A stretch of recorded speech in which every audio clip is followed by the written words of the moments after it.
Welcome back. Phone से कर रहे हैं ना, मेमोरी फुल हो जाता है, वीडियो पॉज हो जाता है, गरीब इंसान थोड़ा। चलो कंटिन्यू करते हैं अपना क्लास। इलास्टिक डिमांड का बात हो रहा था। ओके, इलास्टिक डिमांड का डायग्राम कैसा होगा? वो लिखा हुआ था वहाँ पे डिमांड क्या होता है, ग्रेटर होता है, डिमांड का percentage is greater than percentage of price. तो यहाँ पर डिमांड का इम्पैक्ट ज़्यादा दिखाना है, तो यहाँ डिमांड का थोड़ा फ्लैटर बनाना पड़ेगा। फ्लैटर क्यों बनाना पड़ेगा, चलो देख लेते एक बार। डिमांड थोड़ा फ्लैटर बनेगा, डिमांड का थोड़ा फ्लैटर बनेगा। क्यों, रीज़न क्या है? देखो, जब प्राइस P0 है तो क्वांटिटी डिमांडेड कितना है, Q0 है। जब प्राइस P0 है तो क्वांटिटी डिमांडेड Q0 है। अब देखो प्राइस का हल्का सा चेंज, प्राइस अगर थोड़ा सा फॉल कर रहा है तो डिमांड ह्यूज राइज कर रहा है। ओके, तो इसी इम्पैक्ट का बात बोल रहे हैं। प्राइस का इम्पैक्ट थोड़ा कम है, प्राइस का गैप देखो कम दिख रहा है, लेकिन डिमांड का गैप देखो बहुत ज़्यादा दिख रहा है, इसलिए ये डिमांड का थोड़ा फ्लैटर बनता है।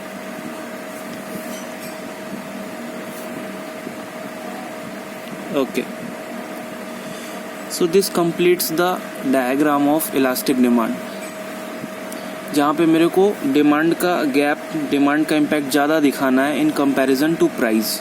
Okay, so our next elasticity is inelastic. Next type is inelastic demand. अब इनइलास्टिक डिमांड क्या होता है?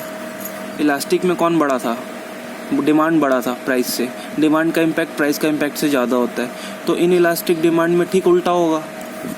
यहाँ पर percentage change in quantity demanded is less than percentage change in price. Okay, so this is the definition. Inelastic demand में percentage change in quantity demanded is less than percentage change in price. तो यहाँ पर अब बताओ कौन बड़ा है, numerator बड़ा है या डिनोमिनेटर बड़ा है? अब यहाँ पर प्राइस का इम्पैक्ट ज़्यादा है तो यहाँ पर डिनोमिनेटर बड़ा है। तो अगर डिनोमिनेटर बड़ा होता है न्यूमरेटर से तो क्या होता है? सपोज न्यूमरेटर मेरा 2 है, डिनोमिनेटर मेरा 4 है। अब नीचे वाले को बड़ा करना है ना। ओके, तो 2 1s are 2, 2 2s are 4, half is 0.5।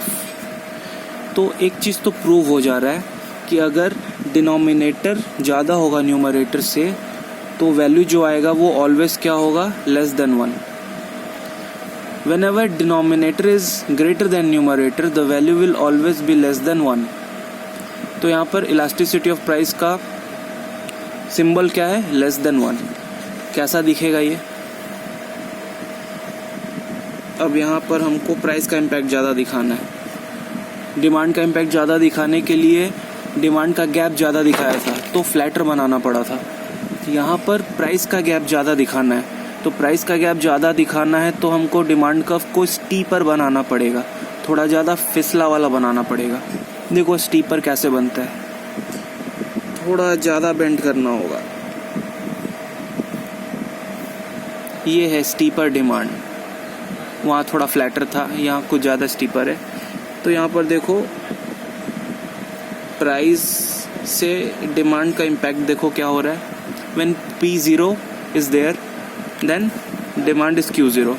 अब प्राइस का इम्पैक्ट ज़्यादा है, प्राइस बहुत ज़्यादा फॉल कर रहा है तब थोड़ा सा डिमांड इंक्रीज कर रहा है। प्राइस जब बहुत ज़्यादा फॉल कर रहा है तब थोड़ा सा डिमांड इंक्रीज कर रहा है। तो यहाँ प्राइस का गैप ज़्यादा है इन कंपैरिजन टू डिमांड का gap. So this is called inelastic demand.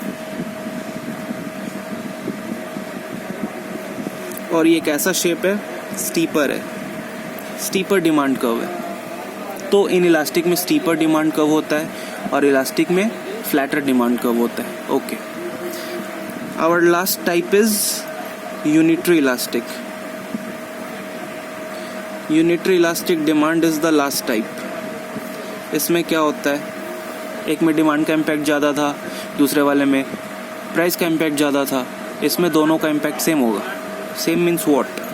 Here percentage change in quantity demand is equal to percentage change in price. Percentage change in quantity demanded is equal to percentage change in price. Unitary मतलब unit होता है, unit मतलब 1 होता है. तो unitary elastic demand में दोनों क्या होगा, बराबर होगा. मतलब ना डिमांड जीत रहा है ना प्राइस जीत रहा है. तो यहाँ पर न्यूमरेटर इक्वल्स टू डिनोमिनेटर है. इसका मतलब ईपी क्या होने वाला है, percentage change in demand percentage change in price में दोनों का वैल्यू तो सेम है. दोनों का वैल्यू सेम है तो वैल्यू क्या आएगा 1. ईपी का वैल्यू क्या आ गया 1. अब इसका डायग्राम कैसा दिखेगा, ना फ्लैटर बनाना है ना स्टीपर बनाना है. तो कैसा बनाना है, एकदम रेक्टेंगुलर हाइपरबोला बनाना है.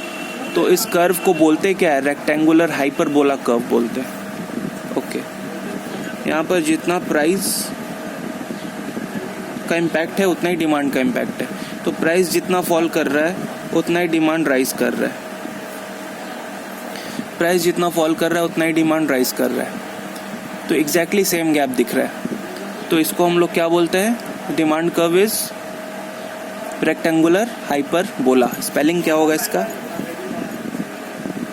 Rectangular hyperbola. तो ये था आज का एंड. अब नेक्स्ट क्लास में कुछ नया टॉपिक के साथ मिलते हैं. Thank you.